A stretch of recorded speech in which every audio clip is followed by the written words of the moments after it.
الحمد لله رب العالمين والعاقبة للمتقين والصلاة والسلام على سيد الأنبياء والمرسلين أما بعد فأعوذ بالله من الشيطان الرجيم بسم الله الرحمن الرحيم واتخذ الله إبراهيم خليلا صدق الله العظيم ببركة إن الله وملائكته يصلون على النبي يا أيها الذين آمنوا صلوا عليه وسلموا تسليما اللهم صل على سيدنا محمد وبارك وسلم صلاة وسلام عليك يا رسول الله صلى الله تعالى عليه وسلم. حضرات محترم، ماہ ذوالقعدہ جاری و ساری ہے اور یہ اشہر حرام یعنی حرمت والے اور عزت والے مہینوں میں سے ایک مہینہ ہے، اور بھی کئی واقعات اس مہینے میں رونما ہوئے. یہ حج کے مہینوں میں سے ایک مہینہ ہے اور اس کی بے شمار فضیلتیں ہیں، اور اسی مہینے میں حضرت ابراہیم علیہ السلام نے کعبۃ اللہ کی تعمیر فرمائی. اس لیے آج حضرت ابراہیم علیہ السلام کی سیرت کے متعلق چند باتیں عرض کرنے کی سعادت حاصل کروں گا. اللہ تعالیٰ نے ارشاد فرمایا وَاتَّخَذَ اللَّهُ إِبْرَاهِيمَ خَلِيلًا، اور اللہ نے ابراہیم کو اپنا خلیل بنایا. خلیل کسے کہتے ہیں؟ علماء فرماتے ہیں کہ خلیل کا لفظ اس محب اور محبوب کے لیے بولا جاتا ہے جس کے دل میں اپنے محبوب کی محبت یوں رچ بس جائے کہ غیر کی محبت کی گنجائش تک نہ رہے، اسے خلیل کہتے ہیں. اور خلت اس محبت کو کہتے ہیں جو نفس میں رچ بس جائے. صاحب روح المعانی فرماتے ہیں کہ محبت میں جو مقام محبوب رب العالمین محمد رسول اللہ صلی اللہ علیہ وسلم کو عطا فرمایا گیا وہ اتنا بلند ہے کہ حضرت ابراہیم خلیل اللہ کا تائید آرزو بھی وہاں پڑھ نہیں مار سکتا. اور اس کی ایک حسین جھلک ہمیں قرآن مجید سے یوں ملتی ہے کہ حضرت خلیل اللہ عرض کرتے ہیں انی ذاہب الی ربی سیہدین، بے شک میں اپنے رب کی طرف جانے والا ہوں، ان قریب وہ میری رہنمائی فرمائے گا. جبکہ حبیب کے بارے میں فرمایا سبحان الذی اسری بعبدہ لیلا، پاک ہے وہ ذات جو لے گئی اپنے بندے خاص کو راتوں رات. یعنی خلیل اللہ خود جا رہے ہیں اور حبیب اللہ کو لے جایا جا رہا ہے. سبحان اللہ. حضرت خلیل کی معراج کو بیان کیا، فرمایا وَقَذَلِكَ نُورِ إِبْرَاهِيمَ مَلَكُوتَ السَّمَاوَاتِ وَالْأَرْضِ، اسی طرح ہم نے ابراہیم کو آسمان و زمین کی بادشاہی دکھائی. اور حبیب کے بارے میں فرمایا فَقَانَتْ قَابَ قَوْسَيْنِ أَوْ أَدْنَىٰ، اتنا قریب ہوئے سرکار کہ دو کمانوں سے کم فاصلہ رہ گیا. یعنی خلیل اللہ کو اللہ تعالیٰ نے اپنی بادشاہی دکھائی اور پیارے حبیب کو اللہ نے خود اپنا جلوہ دکھایا. اسی طرح دیکھیں خلیل اللہ کے بارے میں ارشاد فرمایا وَالَّذِي أَطْمَعُ أَن يَغْفِرَ لِي خَطِيئَتِي يَوْمَ الدِّينِ، وہ ذات جس سے میری امید وابستہ ہے قیامت کے دن میری خطا معاف فرما دے گا. اور حبیب کے بارے میں فرمایا اِنَّا فَتَحْنَا لَكَ فَتْحًا مُبِينًا لِيَغْفِرَ لَكَ اللَّهُ مَا تَقَدَّمَ مِنْ ذَنبِكَ وَمَا تَأَخَّرَ. اے محبوب ہم نے آپ کو روشن فتح عطا فرمائی اور آپ کے سبب اللہ تعالیٰ آپ کی امت کی اگلے اور پچھلوں کے گناہ بخش دے گا. اب دیکھیں خلیل بخشش کی امید لگائے بیٹھے ہیں اور محبوب کے غلاموں کو بخشش کا مصدع جافزہ سنایا جا رہا ہے۔ امتحان کے موقع پر حضرت ابراہیم نے کہا حسبی اللہ، مجھے اللہ کافی ہے، لیکن حبیب کے بارے میں خود ارشاد فرمایا یا ایھا النبی حسبک اللہ، یعنی محبوب آپ کے لیے اللہ تعالیٰ کافی ہے۔ اسی طرح آپ دیکھیں حضرت ابراہیم دعا کرتے ہیں وَاجْعَلْ لِي لِسَانَ صِدْقٍ فِي الْآخِرِينَ، کہ بعد میں آنے والوں میں میرا ذکر جاری کر دے، اور حبیب کے بارے میں فرمایا وَرَفَعْنَا لَكَ ذِكْرَكَ، کہ محبوب ہم نے آپ کے خاطر آپ کے ذکر کو بلند کر دیا۔ خلیل اللہ بلندی کی دعا کر رہے ہیں، جبکہ حبیب کا ذکر بغیر دعا مانگے بلند کیا جا رہا ہے۔ یہ خلیل اور حبیب کا فرق ہے۔ حضرت ابراہیم علیہ السلام یہ جد الانبیاء ہے، اولو العزم پیغمبروں میں سے ہے۔ حضور کا سلسلہ نسب حضرت ابراہیم رضی اللہ تعالی علیہ السلام سے جا کر ملتا ہے، اور حضور خود حضرت ابراہیم کی دعا کا نتیجہ وسیلہ اور ذریعہ ہے۔ جیسا کہ جب حضرت ابراہیم نے بیت اللہ کو تعمیر فرمایا، بہت ساری دعاؤں میں سے ایک دعا یہ بھی کی ربنا وابعث فیہم رسولا، اے اللہ میں نے بیت اللہ کعبۃ اللہ بنا دیا ہے، اب اسے بسانے والا محمد رسول اللہ کو بھیج دے۔ تو اللہ تعالیٰ نے حضرت ابراہیم کی دعا کو قبول فرمایا، تو آپ جد الانبیاء ہے، امام الانبیاء کے آباء و اجداد میں سے ہے۔ اس لیے آج ان کی سیرت کے چند پہلو آپ کے سامنے عرض کرنے کی سعادت حاصل کروں گا۔ حضرت گرامی، حضرت ابراہیم کا زمانہ اور نمرود کا زمانہ ایک ہے۔ نمرود ایک رات اپنے محل میں سو رہا تھا، اس نے ایک عجیب و غریب خواب دیکھا کہ شہر بابل کے ایک جانب افق سے یعنی آسمان سے ایک روشن ستارہ طلوع ہوتا ہے، جس کی روشنی سے چاند و سورج ماند پڑ جاتے ہیں، پھر رفتہ رفتہ وہ ستارہ پورے آسمان پر چھا جاتا ہے۔ نمرود ہڑبڑا کر اٹھا اور اس نے اسی وقت اپنے وزیروں کو جمع کیا اور کہا کہ جلدی سے نجومیوں کو اور کاہنوں کو بلاؤ تاکہ میں ان کے سامنے اپنا خوف بیان کروں۔ چنانچہ سب کے سب آ گئے۔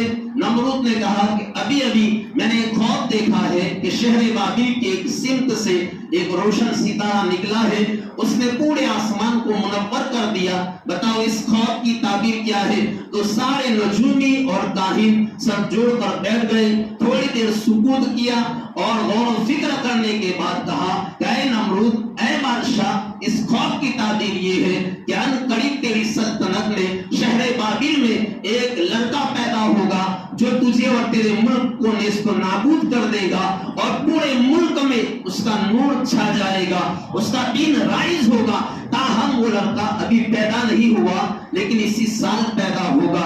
یہ سنتے ہی نمرود گھبرا گیا اور اس نے کہا کہ بتائیے اب مجھے کیا کرنا چاہیے؟ تو کسی نے کہا یہ تدبیر کرو، کسی نے کہا وہ تدبیر کرو۔ آخر کار نمرود خود ہی ایک ظالمانہ اور جابرانہ فیصلہ سناتا ہے کہ آج کے بعد کوئی مرد اپنی عورت کے پاس، اپنی بیوی کے پاس نہیں جائے گا، اور جتنی عورتیں حاملہ ہیں ان کے یہاں اگر لڑکیاں پیدا ہوتی ہے تو ان کو چھوڑ دیا جائے، لڑکے پیدا ہو تو انہیں قتل کر دیا جائے۔ چنانچہ اسی دن سے ہزاروں نوزائیدہ بچے قتل ہونے شروع ہو گئے۔ نمرود جب لاکھوں بچوں کے قتل میں مصروف تھا اور وہ یہ سمجھتا تھا کہ میں اپنے ارادے میں کامیاب ہو گیا، اب وہ بچہ دنیا میں نہیں آ سکتا، اس کا ظہور نہیں ہوگا جو میری سلطنت اور بادشاہت کو تباہ کر دے گا۔ اتنے میں بہت سے نجومی اس کے پاس آئے اور کہا کہ اے بادشاہ، فلاں تاریخ فلاں رات وہ بچہ اپنی ماں کے شکم میں آنے والا ہے، اپنی ماں کے پیٹ میں آنے والا ہے۔ اب نمرود نے سنتے ہی اپنے تمام کارندوں کو، وزیروں کو بلا کر حکم دیا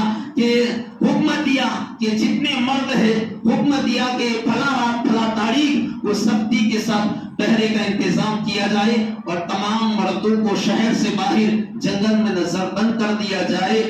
اور چنانچہ ایسا ہی ہوا کہ تمام مرد شہر سے باہر کر دیے گئے۔ خود نمرود اپنے وزیروں کے ساتھ جنگل میں چلا گیا اور عورتوں کو تاکیدی حکم دیا کہ خبردار کوئی عورت اپنے گھر سے باہر نہ نکلے ورنہ جان سے مار دی جائے گی۔ الغرض اس خوف اور درد کے مارے عورتیں اپنے اپنے گھروں میں چھپ کر بیٹھ گئی، مردوں کو نظر بند کر دیا گیا، گویا نمرود نے قزا اور قدر کا دروازہ بند کر دیا کہ کوئی مرد اپنی عورت کے پاس نہیں جائے گا، اس طرح بچہ شکم میں اور پیٹ میں نہیں آئے گا۔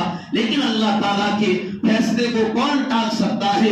اللہ کے حکم کو کون ٹال سکتا ہے؟ اللہ تعالیٰ قادر مطلق ہے، وہ حی و قیوم ہے، رب العالمین ہے، احسن الخالقین ہے، احکم الحاکمین ہے، وہ ذات قدیر ہے، عزیز و جبار ہے، مالک یوم الدین ہے، رحمان و رحیم ہے، مالک کن فیکون ہے، علی کل شیء قدیر ہے، فعال لما یرید ہے، یفعل ما یشاء ہے۔ جب اللہ تعالیٰ کسی چیز کا ارادہ کرتا ہے تو حکم دیتا ہے، ہو جا، وہ چیز ہو جاتی ہے۔ اللہ تعالیٰ نے چاہا آسمان بنانا چاہا، کن کہا آسمان ہو گیا، کن کہا زمین ہو گئی۔ تخلیق کائنات کا ایک ایک ذرہ اس بات پر گواہ ہے کہ وہ قادر مطلق ذات ہے۔ عزیزان گرامی، اسی طرح آپ دیکھیں حضرت موسیٰ کی پیدائش پر فرعون نے ایری چوٹی کا زور لگایا، لیکن اللہ تعالیٰ کی قدرت دیکھو کہ حضرت موسیٰ علیہ السلام کو پیدا فرمایا، پھر اسی کے محل میں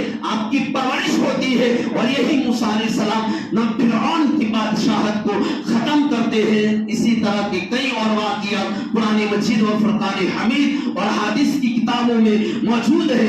تو نمرود نے لاکھ جتن کیے، مگر اللہ تعالیٰ نے سیدنا ابراہیم علیہ السلام کی پیدائش کا انتظام فرمایا، اور وہ اس طرح کہ آپ کی والدہ حاملہ ہوتی ہے اور حمل کو پوشیدہ رکھا، یہاں تک کہ اپنے شوہر سے بھی اس کا ذکر نہیں کیا۔ یہ ایام مبارک گزرتے رہے، دن گزرتے رہے۔ مفسرین کرام فرماتے ہیں کہ جب حضرت ابراہیم علیہ السلام کی ولادت کا وقت قریب آتا ہے، پیدائش کا وقت قریب آتا ہے، تو آپ کی والدہ شہر سے دور ایک تہہ خانے میں ایک غار کے اندر پہنچتی ہے، جہاں پہنچتے ہی آپ کے شکم سے ایک نور نکلتا ہے، اور ساتھ ہی حضرت ابراہیم علیہ السلام اس دنیا میں تشریف لے آتے ہیں۔ اللہ اکبر، دیکھیں اللہ تعالیٰ کی قدرت کاملہ، دیکھیں ہزاروں پلان کے باوجود، ہزاروں رکاوٹوں کے باوجود اللہ تعالیٰ نے اپنے خلیل کو اس دنیا میں پیدا فرمایا۔ اب ماں نے بیٹے کو سینے سے لگایا،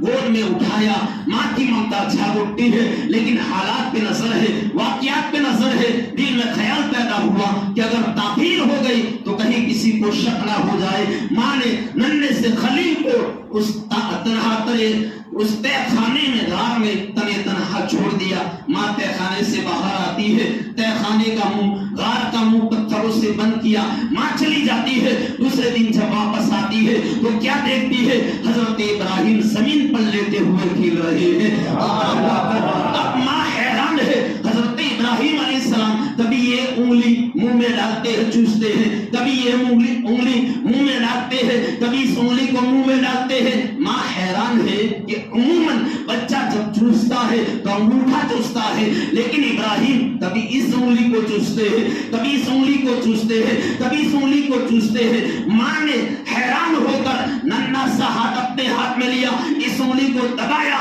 تو حیران ہو گئی، اس میں سے تازہ دودھ نکلتا ہے، اس انگلی کو دبایا تو خالی شہد نکلتا ہے، اس انگلی کو دبایا تو میٹھا پانی نکلتا ہے۔ اس طرح اللہ تعالیٰ نے اپنی قدرت کاملہ سے حضرت ابراہیم کی پرورش کا انتظام کیا، اس طرح انتظام کیا کہ عام بچے ایک مہینے میں جتنا بڑھتے ہیں، جتنی ان کی نشو و نما ہوتی ہے، حضرت ابراہیم ایک مہینے میں اتنا بڑھتے تھے۔ اب آپ دیکھیں کئی عرصہ حضرت ابراہیم علیہ السلام تہہ خانے میں رہے، غار میں رہے، اور جب غار سے باہر آئے تو تقریباً آپ کی عمر اس وقت 13-14 سال یا 15 سال، اور بعض نے کہا کہ 16 سال کے قریب تھی۔ آپ باہر آئے تو آپ نے دیکھا کہ پوری قوم بت پرستی میں مبتلا ہے، شرک ہی شرک ہے، کفر و شرک اور الحاد بے دینی کا ماحول ہے۔ بلکہ ایسا ماحول تھا کہ خدا کا چچا بت گر تھا، بت بنا کے بیچا کرتا تھا۔ آپ نے اپنی قوم سے کئی مناظرے کیے، اللہ کی وحدانیت پر کئی دلیلیں دی، سورج کے ذریعے آپ نے اپنی قوم کو سمجھایا، اور چاند کے ذریعے آپ نے اللہ کی وحدانیت پر دلیلیں پیش کی، لیکن قوم نہیں روکی۔ اور آپ نے اپنی قوم کو بت پرستی سے روکا اور ان کے سامنے بتوں کی توہین اور تنقید بیان کی اور انہیں جھنجھوڑتے ہوئے کہا، جیسا کہ قرآن مجید سورہ انبیاء اور سورہ صافات میں پورا ایک واقعہ ملا کر میں آپ کے سامنے پیش کرتا ہوں۔ جب آپ نے اپنی قوم کو بت پرستی میں دیکھا تو آپ نے فرمایا ما ھذی تماثیل التی انتم لہا عاکفون، یہ لوگوں یہ مورتیاں کیا ہے جن کے آگے تم جھکے پڑے ہو، یعنی ان کی پوجا کیوں کرتے ہو، ان کی عبادت کیوں کرتے ہو؟ قالوا وجدنا آباءنا لہا عابدین، قوم نے کہا کہ ہم نے اپنے باپ دادا کو ان کی پوجا کرتے ہوئے دیکھا۔ تو یہاں سے یہ سبق یہ ملا کہ اگر کثیر تعداد لوگ خلاف شرع کام پر جمع ہو جائے تو ان کی پیروی نہیں کی جائے گی۔ اسی طرح باپ دادا اگر غلط کام کرتے تھے، شریعت کے خلاف کام کرتے تھے، تو اولاد پر ضروری ہے کہ ان کے مخالف ہو جائے اور ایسا کام نہ کرے جو شریعت کے خلاف ہے۔ حضرت گرامی حضرت ابراہیم علیہ السلام نے جب اپنی قوم سے کہا تو انہوں نے جواب دیا کہ ہم نے اپنے باپ دادا کو ان کی پوجا کرتے ہوئے دیکھا، تو آپ نے فرمایا لقد کنتم وانتم آباؤکم فی ضلال مبین، بے شک تم اور تمہارے باپ دادا سب کھلی ہوئی گمراہی میں ہو۔ قوم نے کہا اجیتنا بالحق ام انت من اللاعبین، کیا تم ہمارے پاس حق لے کر آئے ہو یا یوں ہی کھیل رہے ہو؟ آپ نے فرمایا بل ربکم رب السماوات والارض الذی فطرہن، فرمایا تمہارا رب وہ ہے جو زمین و آسمان کا رب ہے جس نے انہیں پیدا کیا۔ اللہ اکبر۔ آپ دیکھیں اب اس قوم کا معمول یہ تھا کہ وہ سال میں ہر سال عید کا تہوار منانے کے لیے شہر سے باہر جمع ہوتے تھے۔ جب قوم شہر سے باہر جانے لگی، حضرت ابراہیم سے کہا کہ آؤ عید منانے کے لیے ہمارے ساتھ چلو، تو آپ نے کہا انی سقیم، کہ میں بیمار ہونے والا ہوں، یا میں بیمار ہوں، یا تمہاری شرک اور تمہاری کفر سے میرا دل بیمار ہے، کئی معنی اس کے ہو سکتے ہیں۔ آپ نے کہا کہ میں بیمار ہونے والا ہوں۔ حضرت ابراہیم نے ایسا انداز اپنایا کہ اپنے مقصد کو پہنچ سکے۔ چنانچہ جب قوم شہر سے باہر نکل گئی، فراغ الی آلہتہم، قرآن میں ہے حضرت ابراہیم علیہ السلام بڑی تیزی کے ساتھ بت خانے میں تشریف لے گئے اور وہاں جا کر دیکھا بتوں کے سامنے قسم قسم کے کھانے موجود ہیں، تو آپ نے بطور اہانت ذلیل کرتے ہوئے بتوں سے کہا الا تاکلون وما لا تنطقون، یہ کھاتے کیوں نہیں، بولتے کیوں نہیں؟ ضربا علیہم، پھر آپ نے فراغ علیہم ضربا بالیمین، حضرت ابراہیم دائیں ہاتھ سے انہیں مارنے لگے کیونکہ دائیں ہاتھ میں قوت زیادہ ہوتی ہے۔ قرآن کریم میں ہے فجعلہم جذاذا، سارے بت توڑ دیے، ان کا چورا کر دیا، مکمل طور پر ان کو توڑ دیا، الا کبیرا لہم لعلہم الیہ یرجعون، مگر جو ان میں سب سے بڑا بت تھا اسے چھوڑ دیا کہ شاید وہ اس سے کچھ پوچھے۔ جب قوم عید منا کر واپس آئی، اپنے معبودان باطلاتا جھوٹے خداؤں کا یہ حال دیکھا تو کہا من فعل ھذا بآلہتنا، یہ ہمارے خداؤں کا حال کس نے کیا ہے؟ انہ لمن الظالمین، بے شک وہ ظالم ہے۔ قالوا سمعنا فتى یذکرہم یقال لہ ابراہیم، تو کچھ لوگوں نے کہا کہ ہم نے ایک نوجوان کو برا بھلا کہتے ہوئے سنا ہے جس کا نام ابراہیم ہے۔ قالوا فاتوا بہ علی اعین الناس لعلهم یشهدون، بولے کہ اسے لوگوں کے سامنے لاؤ شاید وہ گواہی دے۔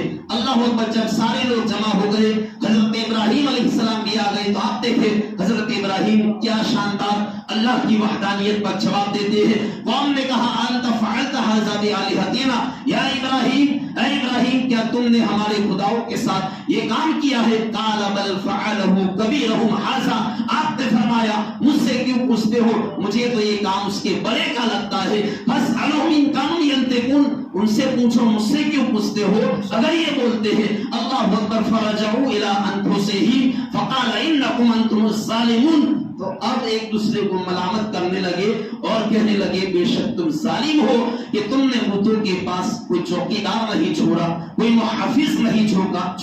ثم نکسوا علی رؤوسہم، پھر وہ اپنے دین کی طرف پلٹ گئے اور کہنے لگے لقد علمت ما ہؤلاء ینطقون، اے ابراہیم جب تم جانتے ہو کہ یہ بول نہیں سکتے تو آخر ایسا سوال کیوں کرتے ہو؟ تو حضرت ابراہیم علیہ السلام نے فرمایا افتعبدون من دون اللہ ما لا ينفعکم شیئا ولا یضرکم، کہ تم اللہ کے سوا ایسے کو کیوں پوجتے ہو جو نہ تمہیں نفع دے نہ نقصان پہنچائے. اُفٍّ لَكُمْ وَلِمَا تَعْبُدُونَ مِن دُونِ اللَّهِ، اف ہے تم پر اور ان بتوں پر جن کو تم اللہ کے سوا پوجتے ہو.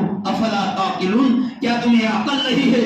حضرات گرامی، جب قوم مناظرے میں دلیل میں لاجواب ہو گئی، ہار گئی اور ان کے پاس کوئی جواب نہ بن پڑا، کوئی حجت نہ رہی، کوئی دلیل نہ رہی، تو قوم نے کہا قالوا بنوا بنیانا لہ، کہا کہ ان کے لیے ایک عمارت بناؤ، فالقوہ فی الجحیم، اور اسے بھڑکتی ہوئی آگ میں ڈال دو. اب قوم نے اس عظیم منصوبے کا آغاز اس طرح کیا کہ ایک عرصہ دراز تک لکڑیاں ڈالتے رہے اور تفسیر مظہری کے مطابق 1 مہینہ اور روح المعانی کے مطابق 40 دن تک ہر قسم کی لکڑیاں اس میں اکٹھی کی گئی اور یہ کام سرکاری طور پر بھی ہوا.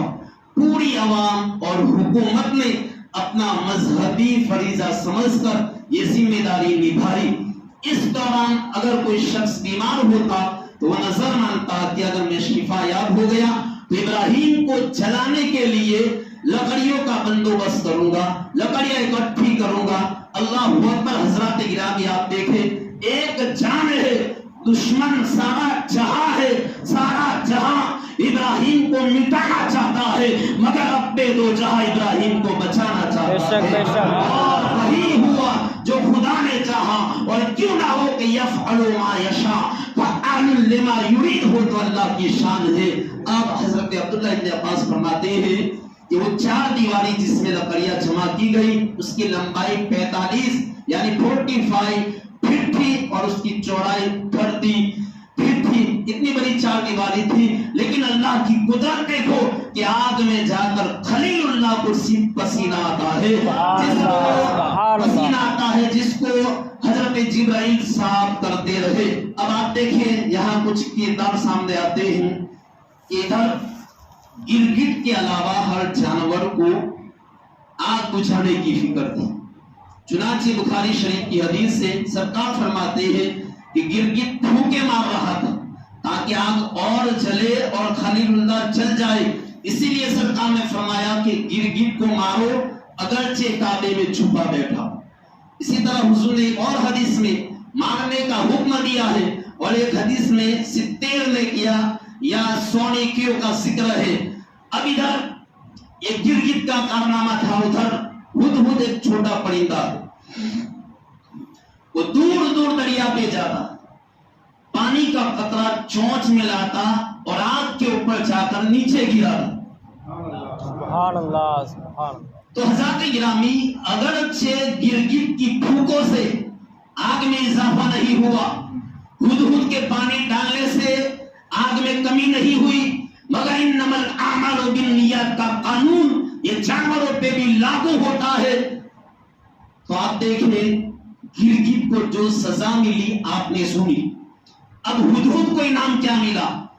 سب سے بڑا انعام یہ ملا کہ قرآن کریم میں باشعور پرندے کے طور پر اس کا ذکر ہے. سبحان اللہ سبحان اللہ. دوسرا انعام یہ عطا فرمایا کہ حضرت سلیمان علیہ السلام کے دربار کا مقرب ترین پرندہ ہونے کی سعادت اسے حاصل ہوئی. سبحان اللہ. تیسرا انعام یہ ملا کہ دیگر پرندے آگ سے گزرتے چل جاتے مگر یہ آگ سے گزرتا سلامت رہتا اور حضرت ابراہیم کی خدمت انجام دیتا رہا. اور چوتھا انعام اللہ نے یہ دیا کہ یہ ہدہد کتنی ہی بلندی پہ اونچائی پہ اڑ رہا ہو، زمین میں کتنی ہی گہرائی میں پانی ہو، اسے پتا چل جاتا ہے کہ یہاں پانی ہے.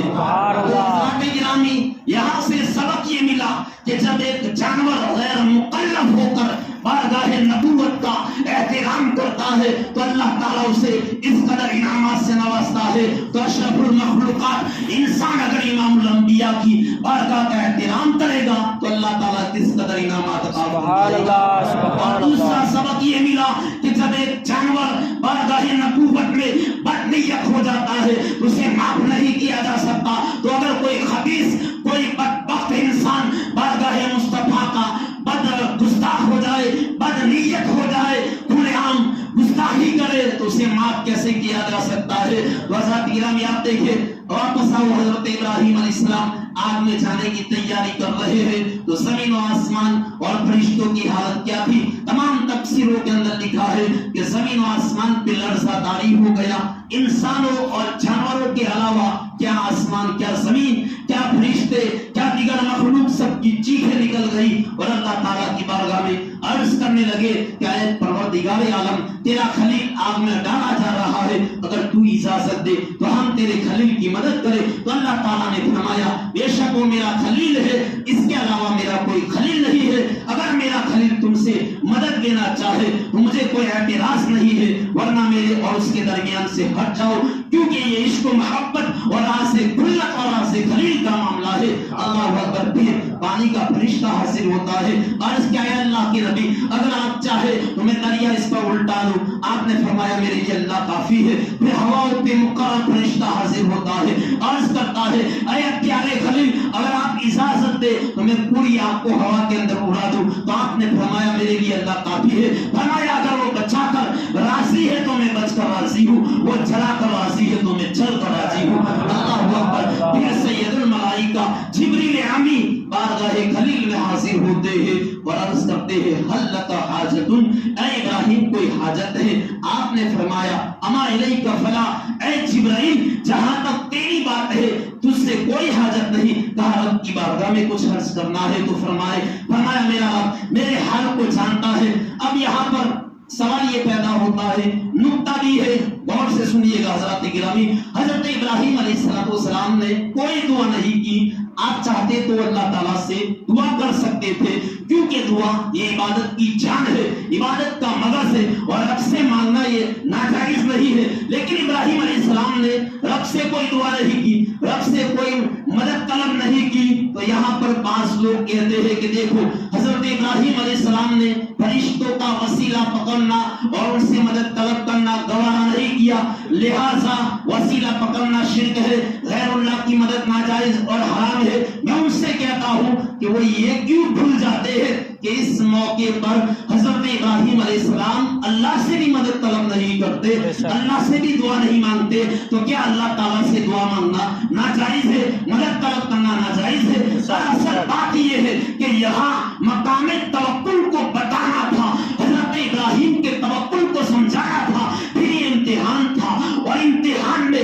اگرچہ اللہ تعالیٰ سے مدد طلب کرنا جائز ہے، لیکن جب امتحان رب کی طرف سے ہو تو محض دعائیں کر کے پاس ہو جاتے تو وہ بات نہ بنتی جو اب بنی ہے۔ اب کیا بنی؟ رب نے کہا اے پیارے خلیل تو کچھ نہیں کہتا، ہم خود ہی کہہ دیتے ہیں یا نار کونی بردو وسلام علی ابراہیم، میرے ابراہیم پر ٹھنڈی اور سلامتی والی ہو جا۔